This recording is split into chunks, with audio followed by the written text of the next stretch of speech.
Welcome to another edition of Horse Center, everyone. I am Brian Zipsy, and as always, I have the excellent pleasure of being joined by my co-host to the East Coast. That's Matt Shipman. How are you today, Matt? I am good, Brian. So much going on in the world of horse racing. What do you want to do on the show today? Well, first thing I want to do is compliment you on that orange shirt, Matt. I love it. Livening up Horse Center. Let's do it. Hey, you know what?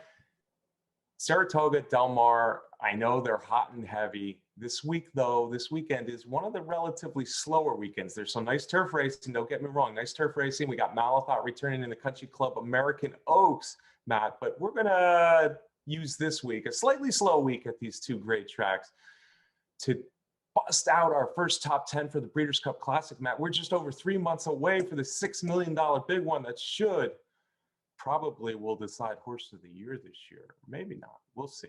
But anyway, top 10, you ready for it? Let's go. Let's go. Who's on top, Matt? We're going to hold off just a minute because I want to talk about what happened last week, because those races will affect what we see on our top 10. We'll start with your Jersey Shore, your favorite track, Monmouth Park, Matt. I was not a happy camper after the Haskell was run. First, I was scared to death of what might have happened, and then I was disappointed with what did happen. Yes, Brian, I'm sure you were the #1 Hot Rod Charlie fan on Horse Center. It was a great race down the stretch. If you forget about what happened at around the eighth pole, where Hot Rod Charlie and Mandaloun, pretty much, I guess, as expected, threw it down and battled head to head to the wire, where Hot Rod Charlie prevailed, but the inquiry sign went up pretty quickly, and in my eyes, rightfully so. Yeah, well, optics of the race, I think they almost had to disqualify Hot Rod Charlie, because what everybody saw, and of course it's what no one wants to see in a horse race, and thankfully Midnight Bourbon and Paco Lopez were okay. That's the best thing that I took out of this Haskell. It certainly opened the door for more discussion on the no use of the whip at Monmouth Park, or the riding crop at Monmouth Park. And from what I've seen, I don't know, I'm not an expert, I've never ridden a horse in a horse race. But from what I've seen, all the jockeys that I've seen commented on it say, hey, that would have made all the difference if Flavien Prat was able to use a left-handed whip. And then I saw a lot of non-jockeys say, no, the whip had no bearing on what happened in this Haskell. What's your take, sir? I don't think I agree with either one of those opinions that you expressed, because certainly both sides, jockeys that were commenting and then fans that were commenting, were doing that to push forward their agendas on the no whip rule, which I certainly disagree with. That was not crafted in a smart way at all.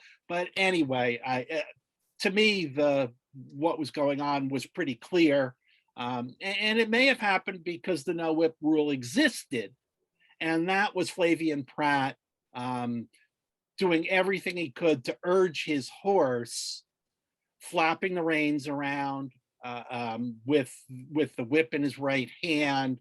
And I honestly feel like I don't know whether he was distracted by that or not, or he was more focused on trying to urge his horse without the use of whip, but he clearly made a bad judgment and moved in front of Midnight Bourbon without leaving enough space. And for that reason, the steward's decision was extremely fast for a very big race, because it was that clear a call. Okay, it wasn't quite as clear to me, but I agree with most of what you said. Devil's advocate, Mandaloun did move a little bit off the rail. He came out a little bit. Yeah, don't shake your head, Matt. We see the head on where he came out about one path, and Hot Rod Charlie came in a couple paths. The other thing was I've seen, and Paco Lopez kind of tried to take his horse outside quickly, and that caused the clipping of heels. I don't know. I mean, obviously Flavien Prat moved too soon, probably to see the other horse, probably to engage in a stretch duel. And it was, you're right. My eyes were on Midnight Bourbon for the most part. But when I did look up and stop gasping at what I saw. It was a great stretch duel between two of the best 3-year-olds in the country. I thought Mandaloun stepped up with a very good performance, probably the best performance of his career. And I thought Hot Rod Charlie was the best horse in the race and ran another very good race, as he often does, without seeming to collect the winner's check. And kudos to Midnight Bourbon, because it could have been disaster. And for that horse to stumble as badly as he did, go down and just get up and run away and seem to come out of the race 100% fine is obviously saying something about that horse as well. Yeah, he was pretty athletic to clip the heels and never actually go down, stumble badly, but was able to stay on his feet and keep moving ahead, which made that part of it look less badly than it could have if he had actually gone down to the ground. Yeah, Hot Rod Charlie, Mandaloun, certainly two horses that both of us want in our Breeders' Cup Classic top 10, horses we need in that top 10. And they both look to be still getting even better as the summer of their 3-year-old seasons rolls around now. Now, as far as the other race that I think has Breeders' Cup Classic implications moving forward, that was the San Diego on Saturday at Del Mar. And I noticed quickly that you did not include any horse from the San Diego on the list that you sent me for your Breeders' Cup Classic top 10, Matt. Express Train won the race. I think that the horses that ran second and third both looked pretty good in that the second horse finisher, lightly raced, certainly lightly raced on dirt, was really running at the end. And the third horse, Royal Ship, was kind of stuck down on the rail. What a bad trip for the favorite, I thought. But a deserving winner in Express Train. Yeah, I think Express Train in the San Diego ran the best race. Right out of the gate, he kind of got in a comfortable position in second place and kind of sat there for a good portion of the race. And then, heading into the final turn, moved up, coming out of the turn, had control of the race, had the lead. And to his credit, he did have to fight off challenges from more than one horse. You mentioned Royal Ship. He put some pressure on. Mo Mesa, who we talked about before the race, also made a move and put on some pressure. And then one last late challenge on the outside, and Express Train did a nice job holding off all those challenges. Yeah, I think he's a nice horse, and I think he's a horse that has potential to be a Breeders' Cup Classic contender. But we shall see. I think the trip that he got was certainly the best trip of the main contenders in that San Diego. All right, Matt, enough talk about last week. Let's get right to the Classic top 10. Who's on top? Mad Max. Maxfield's our number one. Of course he is, Matt. We also threw in some odds. And I think with these odds, Matt, you can see kind of that this is still a very wide open operation, much like we're talking about the Derby months out, still a wide open kind of race. But Maxfield, for me, he's the one that deserves to be on top.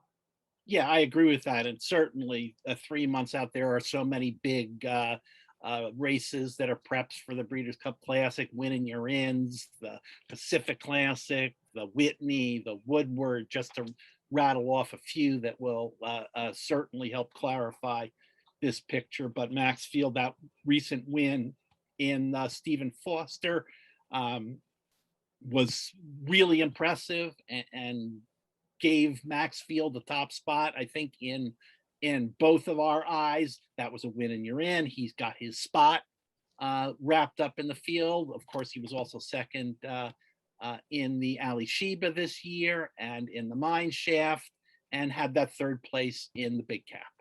Yeah. In fact, Matt, he's 7 of 8 lifetime. He's 3 of 4 this year. I will mention the Woodward was one of the races you mentioned, and I wonder about the Woodward this year because, of course, they kind of switched the Jockey Club Gold Cup, which is now at Saratoga, and then the Woodward will be a little bit later at Belmont. So I wonder how much the bearing the Woodward will have on all this. Maybe the Jockey Club Gold Cup now becomes a bigger, more viable prep for the Breeders' Cup Classic with horses spacing their races out more. Yeah, the Son of Street Sense, number one for me pretty much all year. trained by Brendan Walsh and a Godolphin homebred. I just love the way that Maxfield runs. I think he is a 1.25 mile horse, Matt, but I will remind everyone that his 1.25 mile effort so far came out in California. His only race out in California, of course, he was scratched to the Breeders' Cup Juvenile a few years ago. And that's the race he lost. So there are certainly questions to be answered for Maxfield, including probably a very tough race coming up in the Whitney, which is also expected to attract number 2 on our list, Matt. And I think number 2 on our list is a little bit higher than most people have, but we both had him number 2. He looks to be the speed of the Breeders' Cup Classic. Of course, I'm talking about Knicks Go.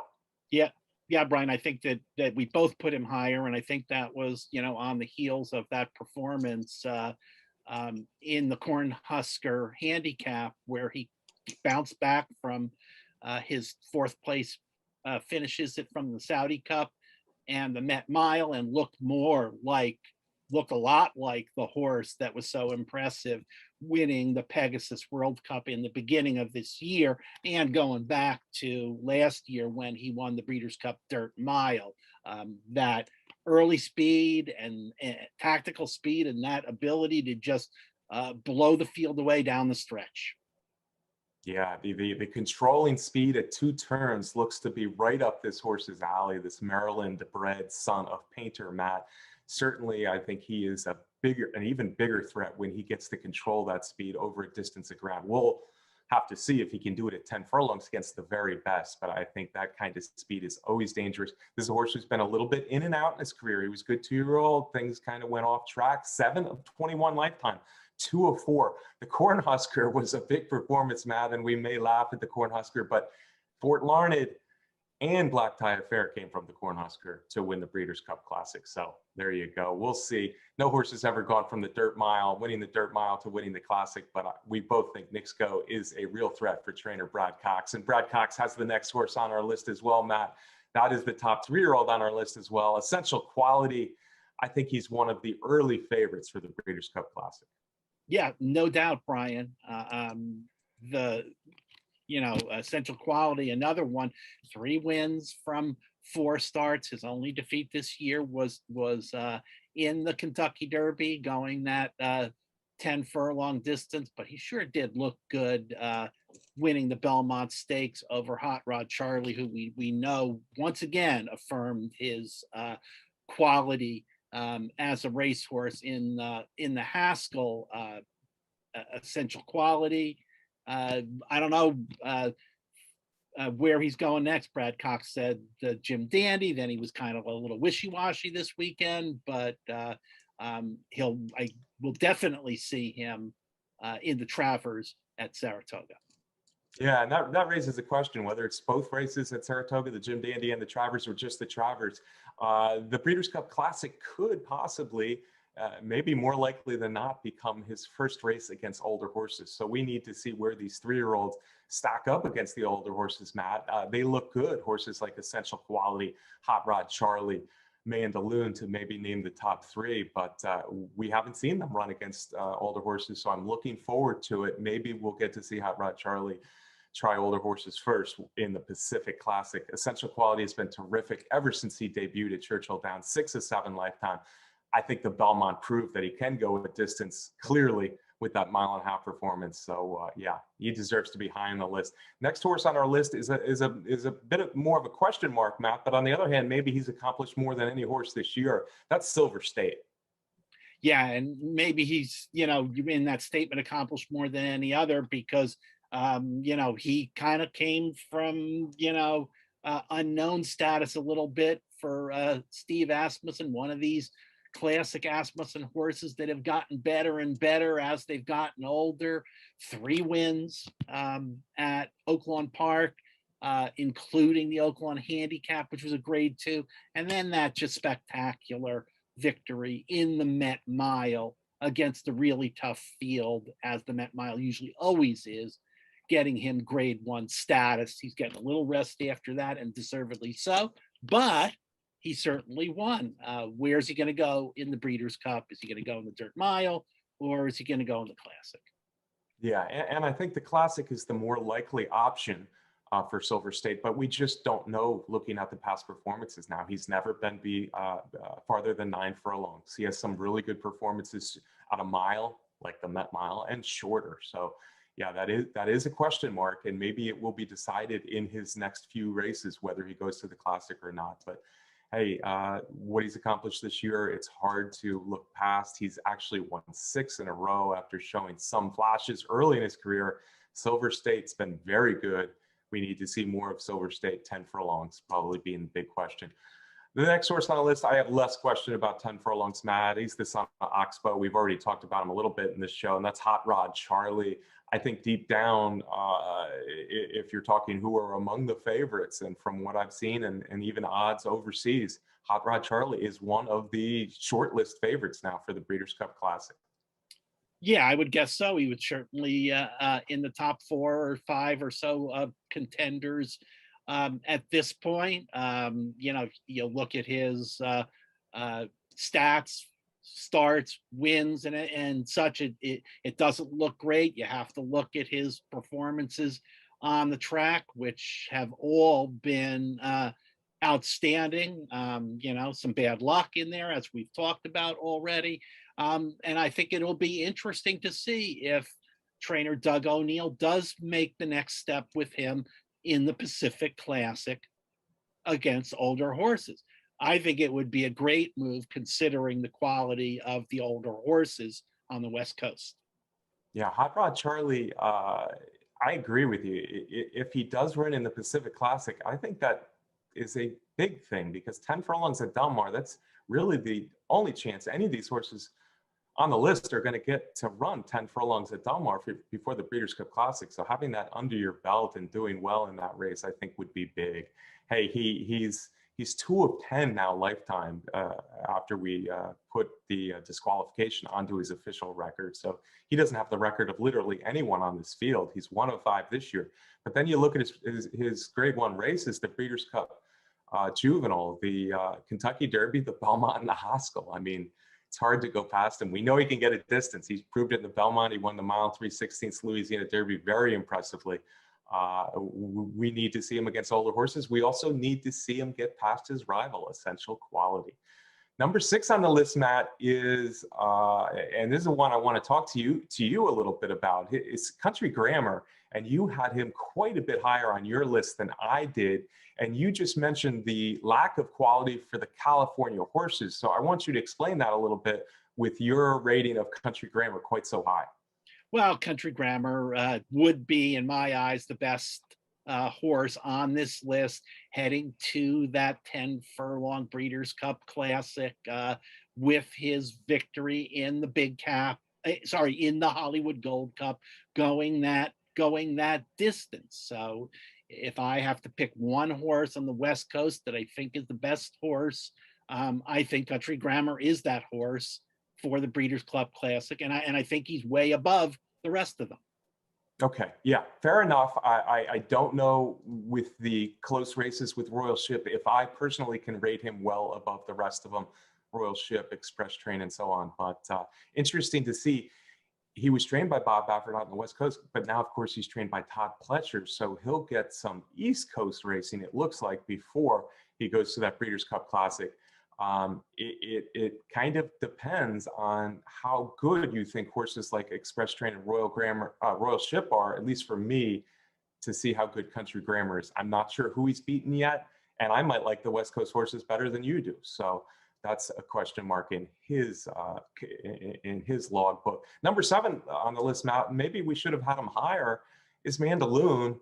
Mandaloun is the horse, of course, 5 of 8 now lifetime, maybe 6 of 8 lifetime soon, 3 of 6 this year, maybe 4 of 6 soon, as we still wait for that Kentucky Derby result to be resolved. But Mandaloun just looks like a horse who continues to be on the improve.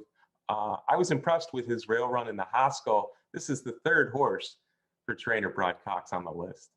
Yeah, you have to be impressed with what Mandaloun has done, and you can only say for a couple of these, Mandaloun got a win in your in spot into the Classic from winning the Haskell. So he's in the race if if Brad Cox is going to go, and it'll be interesting to see how many of the Brad Cox horses actually end up in there.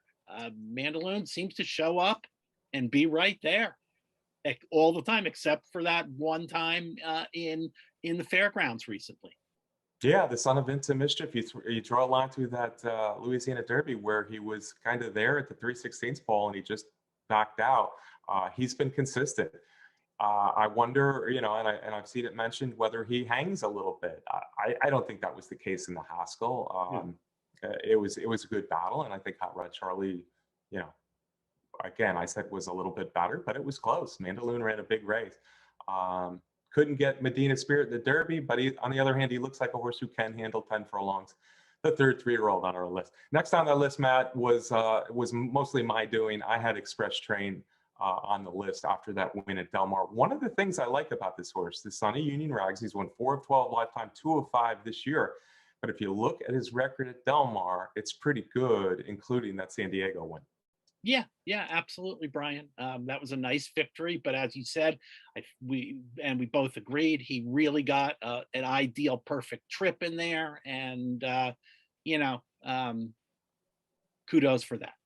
Yeah, and I do think he's a horse who can work out that trip. I think he's a horse who was just too far back in the Gold Cup. So I think he's a horse who can have that nice tactical speed, which comes in handy in a 10 furlong race. Trained by John Sheriff's trader who knows how to get horses ready for 10 furlongs, but distance still may be a little bit of a question mark for Express Train. Number 9 on the list, Matt, again, my doing. I just feel like Dr. Post, I know, and this reminds me a little bit of connections, the same connections a few years ago, Vinny Viola, St. Elias Stables, and Todd Pletcher, and people beat on me for sticking with Vino Rosso so far.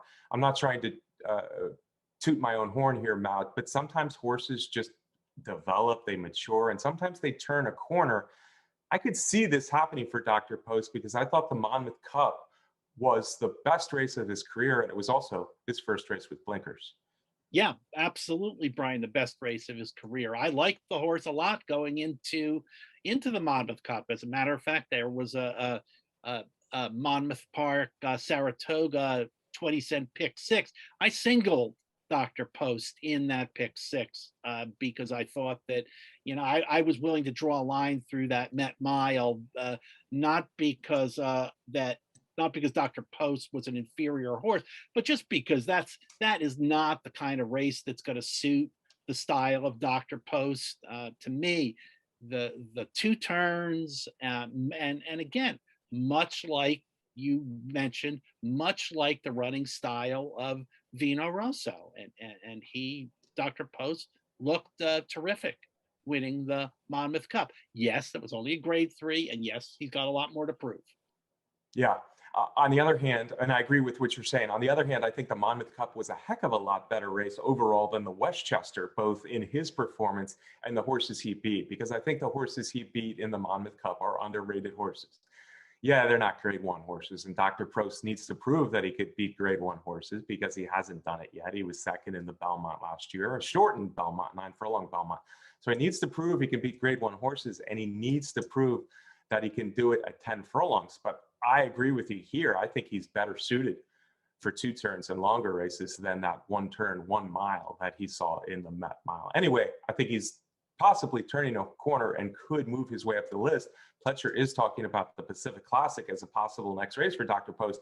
And just like we said with Hot Rod Charlie, I think that would be a great option for the New York-based Dr. Post.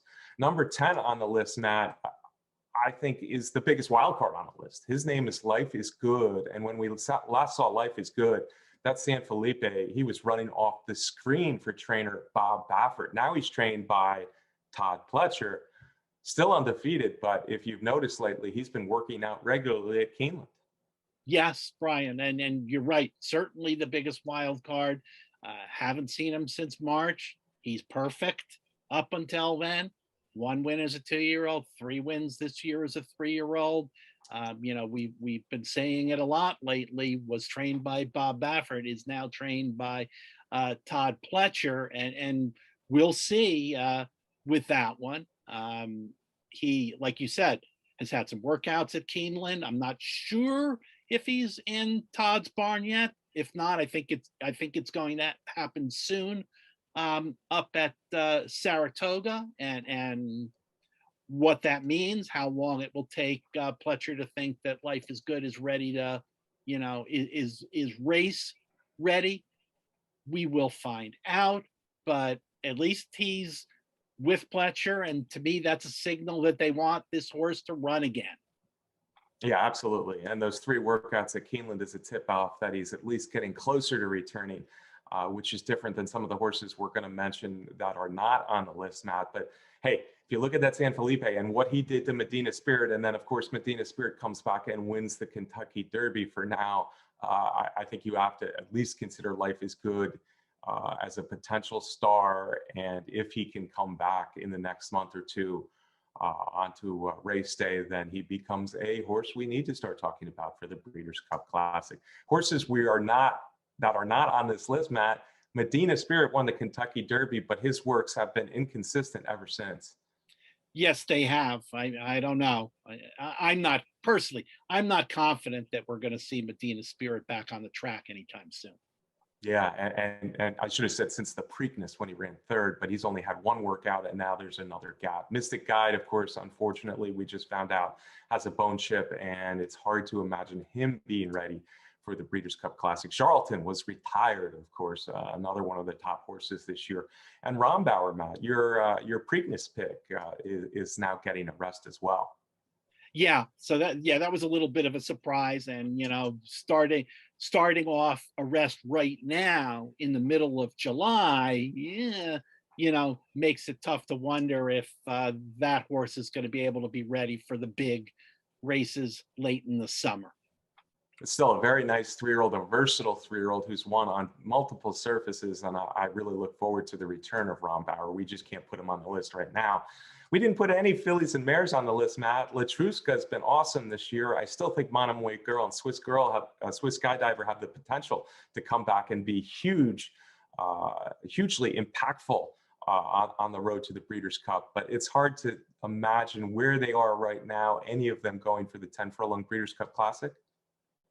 Yeah, certainly not the Classic. Maybe if things go really well, they can get back to the distaff, but haven't heard much going on, much training with Monomoy Girl. I think Swiss Skydiver's farther along than Monomoy.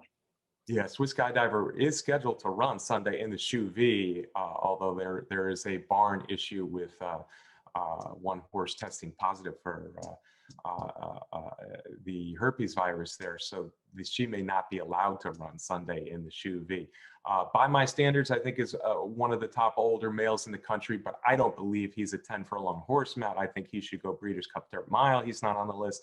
Nor are Max Player and Happy Saver, the 1st and 3rd finishers from the recent Suburban. Yeah, Max Player looked good winning that Suburban, but again, he has not really had a win against this quality of horse. And Happy Saver, is another one for Pletcher. I think the potential is there, but he seems to be another one like Dr. Post and Vino Rosso that is developing gradually. So we'll have to see. Again, it's the middle of July, and he's going to have to do something in some of the big races coming up, whether it's in the Whitney or the Woodward, or defending his title in the Jockey Club Gold Cup. Yeah, and Happy Saver is a horse I would not give up on, just because he lost his first race on a sloppy track in his 2nd start of the year coming out of a 1 mile prep. Anyway, folks, that's our top 10. I hope you enjoyed it.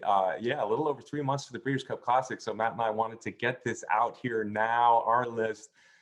Tell us who you agree with. Tell us where we're completely off base with. We appreciate your comments as always. We appreciate you watching every week. Don't forget, please do subscribe to our YouTube channel here at Horse Racing Nation. And if you will turn on those notifications, that's a good idea as well to not miss another episode of Horse Center. Matt, can I get a parting shot from you, my good friend? Absolutely, Brian. I do want to mention I met some nice Horse Center fans. I met a couple of Horse Center fans on the back stretch at Monmouth Park before the race. that week, and then I spent a race with a Horse Center fan on Haskell Day down on the apron. It was good seeing them, and of course, I want to thank our great producer Tony Bada Bing for putting together the show. Oh, Matt, you gotta love the Horse Center fans, the salt of the earth, some of the best people out there. We do appreciate you watching, folks. Thanks to our sponsor as well, the best contest site out there, that's Derby Wars. Thanks as always for the graphics from Candace Curtis, and of course to Tony Bada Bing. We couldn't do it without you, folks. We'll be back next week. Big show, talking more Saratoga, Del Mar. The Jim Dandy is a little over a week away, so we have that to look forward to. We'll see you right back here on Horse Center.